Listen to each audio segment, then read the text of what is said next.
Hi, Dan here, Bay Custom Cabinets. Okay, so today we're going to be assembling this alder kitchen island. I've already cut the parts, notched out for the dishwasher. Gets a farm sink, the two finished in panels, and actually gets on the back, it'll have two pair of doors with adjustable shelves. So I'll just be assembling it in stages, and we'll just build the cabinet like that, so the video will be a little bit chopped up, but make it as clean as I can. All right, see you shortly. Okay, back to our time-lapse video. While you were gone, I laid out the lines for the partitions, different partitions. I bored the holes for the adjustable shelves that go on the back of the island. And looks like we're ready to construct this island. So I'll be back with you in just a bit. Okay, so I got the first stage done. I got it stood up. These are a little challenging building by yourself, but it's possible to do. By the way, this is called bullnose, probably one of the better tools in the shop, worth its weight in gold. I missed one of my staples by about a mile there, so I was able to tap it back through and pull it out with my bullnose. If you don't have a pair, get some. All right, so I'll continue with this construction and be right back with you. Okay, I got my back partitions in, the partitions that go on the back that holds the shelves. Got my partition in that goes all the way across the cabinet, separates the front and the back. And I got one wall in that separates the dishwasher from the cabinet. Now I'm going to put this partition on here. A lot of these videos you hear them say how easy this is. It's not real easy. It's challenging. They say, yeah, it's not brain surgery, but I know a brain surgeon, and he has a tough time with this. So, of course, he didn't study this for 20 years. So there you go. I'm going to nail this on real quick while I still have you with me. Let's see here. Just so you can see some of the challenges here. My ladder's on the other side of the room, so I'm not sure if I'm in the video, but I'll just show you here. So you got to flush the face and then work your way down, kind of eyeballing. Try not to miss. So there you go. This partition separates the farm sink from a bank of drawers or whatever's on the side of this cabinet here. And then I'll just tag it there. When I stand it up, I'll nail the rest of it off. Okay, so I'll be back with you on the next stage. Okay, so I put one finished in panel on that side. Now I'm going to put this finished in panel on this side. We strike an 1¼ inch line across the bottom with a jig because our bottom rail of our face frames are 1¼ inch, and this allows it to line up. I'm going to use a small bead of glue on this, and again, I'm not sure if I'm in the picture. My son helps me out with a lot of this stuff, sometimes moving cabinets around and things, but he's home with a new baby with this coronavirus thing going on, so kind of doing some of this stuff from home, and I'm doing some of this stuff here. So got a little bead of glue on there, and now I'm going to drop my clean rag on the floor. So I'm going to hop up here, and again I want to not get the glue all over the place, and this wants to be flush with the face. I'm going to follow my line and work myself down. Hopefully won't miss. Got that one, got that one, and got that one. Okay, then I can't see my line there, so I got 3/4 here. I'm going to get my 3/4 here. I'm going to come up about 1 inch, so I'm going to eyeball it and shoot. Hopefully I made it. Okay, so I'll see you on the next stage.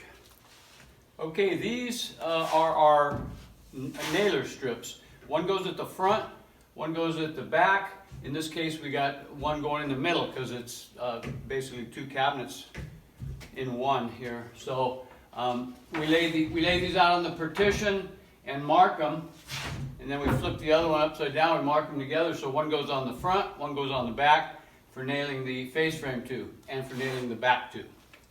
Be back with you. Okay, I got my front nailer on, so now I'm going to put the face frame on. It's a little bit over 60 degrees in here right now. We don't like it to be much below that because the glue gets cold, and the glue can turn to chalk, and it's just no good when it's too cold, so you want to be careful of that. Okay, I'm going to shoot this frame on now. Okay, I showed another video yesterday putting out a face frame, so I'm not going to do the whole thing, but you want to hang that over just a little bit. My parts were checked. When you got a finish-to-finish cabinet, you want to make sure your bottom's not too big, so your face frame is too short. You want it to hang over just slightly. So I'm going to tag it here. Then I'm going to slightly hang it over at the top. I've already checked the other end. And it's got a little belly in it, so I'm just pushing it out a little bit. Tag one in the middle, and then like one in between those. Again, I don't like to use a ton of nails, but you got to nail it on. Okay, I'll continue nailing that off. Okay, I got the face frame all nailed on. Wiped all my glue off, nice and clean. Wipe this off real good. That's hanging over just a little bit. So I'm going to let that glue dry for just a minute. Then I'm going to putty up my finished ends and sand the face of this, and this side will be done. Then I'll flip it over and put the back face frame on and finish it off. So be back. Okay, again, I went over this with yesterday's video, but just want to briefly touch base on it. So I'm going to, sometimes this putty dries out a little bit. We use a little bit of acetone to freshen it up a little bit. But again, you just want to get a little bit on the tip of your putty knife. And this, like I say, you want to hang that over slightly. It gives you a nice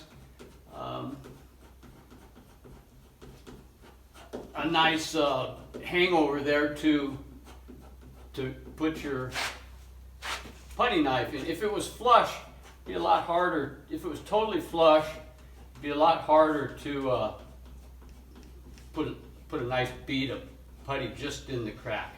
And again, you don't want to get it all over the place. I do this, then let it dry for a few minutes, and then I'll flush cut it off with the router. I'll go over that. Okay, we went over this yesterday, but I'm just going to recap here. I already routed the other side, it's done. So I'm just going to get rid of a little bit of the putty here. And then I'm going to flush cut this off, making sure I don't step on my cord and put it like that, grab like that, and then you mess your wood up. So you want to make sure your cord is free. Here we go.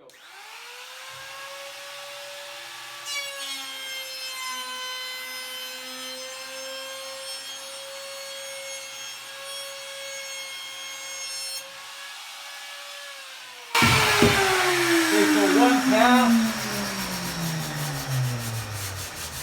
then I just sand it up a little bit, and then I like to take one more final pass.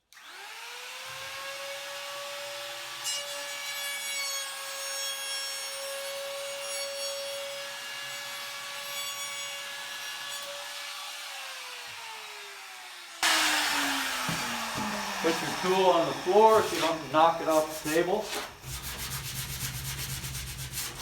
Then we do the final sanding on that.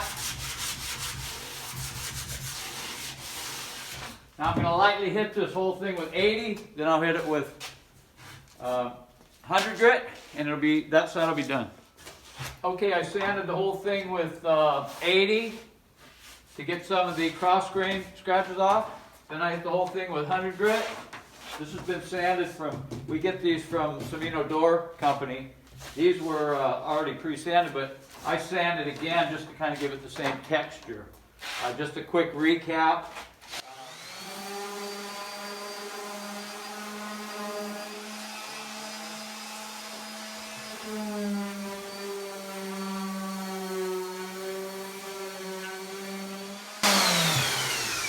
Then the face of the whole cabinet.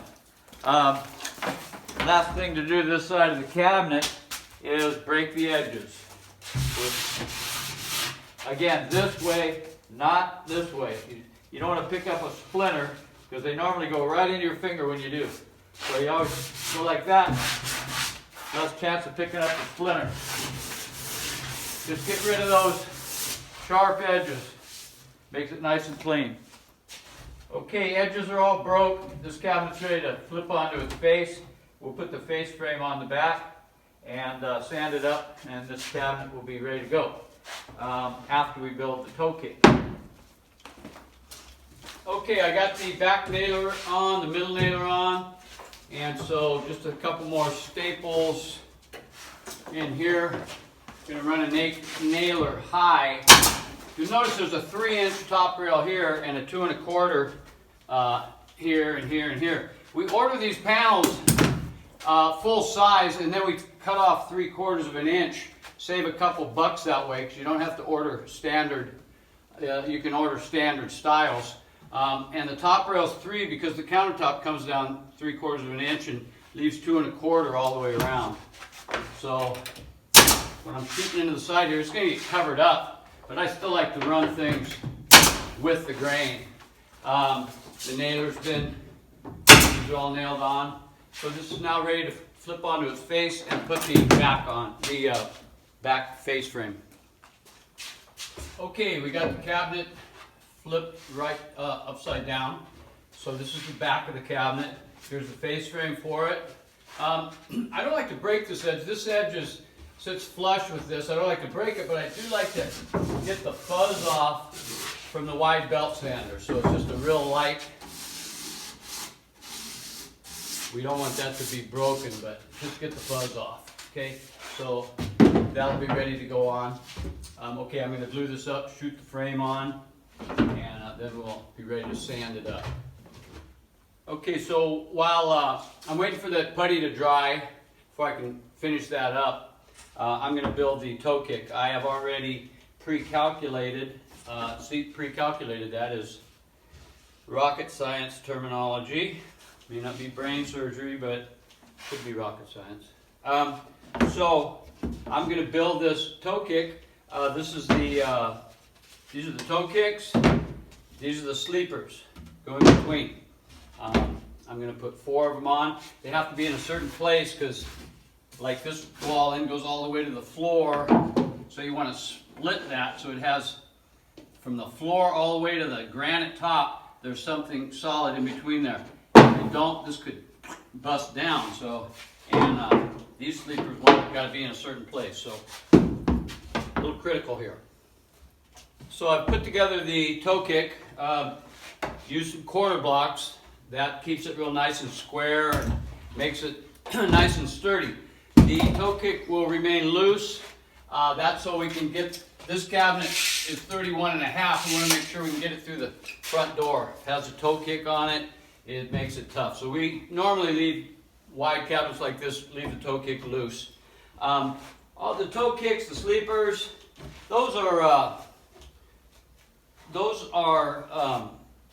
that's fall off from previous jobs that we use. We try to use up all of our fall off, so there's just a minimal scrap. And that sometimes, if it's lumber or unfinished plywood, we can usually burn that in our fireplace. Okay, so there you go. It's all ready to put the drawer guides in. Actually, a recycle center goes here. Farm sink goes here. I'll put a couple of cleats, heavy-duty cleats in here to support that heavy farm sink. Dishwasher goes in here. This has already been cut out, so that's all good to go. This toe kick will get cut out on the job. Oops, I didn't need to put a corner block there.